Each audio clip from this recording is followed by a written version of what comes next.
Pada video ini, admin akan kongsi sinopsis drama Bisik Asmara episode 20 atau akhir yang akan tayang malam ini.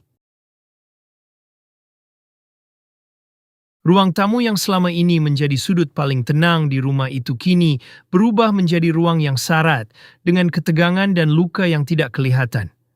Sheila berdiri dengan tubuh, menggigil hebat. Air mata mengalir tanpa henti, membasahi pipi yang merah kerana marah dan pedih yang bercampur menjadi satu. Di hadapannya, Farhan terpaku kaku. Wajahnya jelas memaparkan rasa bersalah dan ketidakberdayaan saat segala pembohongan yang selama ini disembunyikan akhirnya tersingkap. Sheila, yang selama ini menjadi istri paling setia dan sentiasa mempertahankan maruah suaminya di hadapan sesiapa pun, akhirnya berdepan dengan kebenaran yang tidak lagi mampu dinafikan.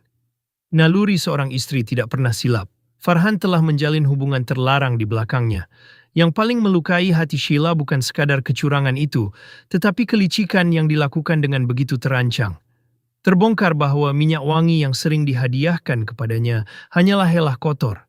Farhan sengaja memastikan Sheila memakai haruman yang sama seperti wanita simpanannya agar setiap kali dia pulang, tiada bau asing yang dapat menimbulkan curiga pada pakaian atau tubuhnya. Rasa jijik dan terhina menyelubungi seluruh jiwa Sheila. Martabatnya sebagai seorang istri dirasakan telah dipijak-pijak tanpa belas kasihan. Dalam ledakan emosi yang tidak tertanggung, dia memukul dadanya sendiri, cuba melepaskan sesak yang seakan-akan menghentikan degupan jantungnya. Di matanya, lelaki yang berdiri di hadapan itu bukan lagi suami yang dikenalinya, tetapi seorang asing yang sanggup menukar kesetiaan dengan nafsu yang hina. Apabila Farhan cuba mendekat untuk meredakan keadaan, Sheila menepis sentuhan itu dengan penuh kebencian, seolah-olah sentuhan tersebut membawa racun.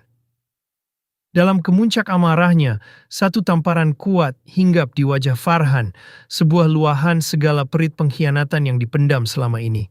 Farhan hanya mampu terdiam sambil memegang pipinya dan menundukkan kepala. Penyesalan yang hadir sudah tidak lagi bermakna.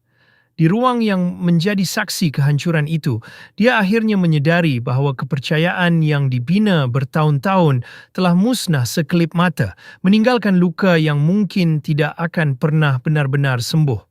Di tengah pertikaian yang semakin memuncak itu, Nuren melangkah masuk ke dalam rumah dengan tenang, seolah-olah tidak memikul sebarang rasa bersalah atas kekacauan yang tercetus.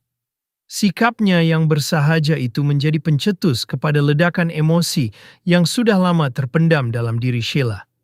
Tanpa mampu lagi menahan sabar, Sheila melayangkan satu tamparan kuat ke pipi Nuren. Bunyi tamparan itu bergema di ruang tamu, disusuli tangisan Sheila yang semakin tidak terkawal. Maruah yang dirasakan telah dikoyak, membuatkan Sheila dipenuhi rasa hina dan marah. Dia tidak mampu menerima bagaimana seorang wanita sanggup melibatkan diri dengan lelaki yang sudah mempunyai istri yang sah. Baginya, perbuatan itu bukan sekadar kesilapan, tetapi satu pencabulan terhadap harga diri dan kehormatan sesama wanita.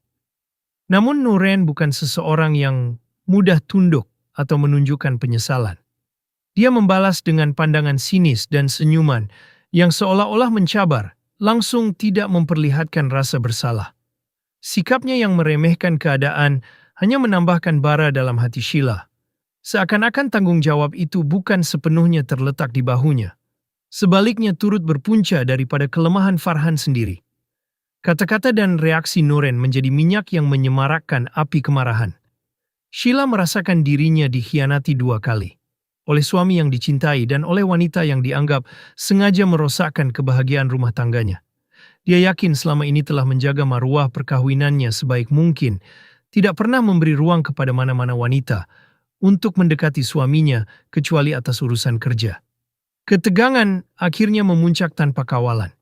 Emosi yang meledak membuatkan Sheila hilang pertimbangan, lalu tercetus pergelutan antara mereka di ruang tamu yang menjadi saksi segala kehancuran itu. Dalam kekecohan tersebut, Farhan hanya mampu berdiri kaku dengan wajah penuh penyesalan, menyaksikan akibat daripada perbuatannya sendiri yang kini meruntuhkan segalanya.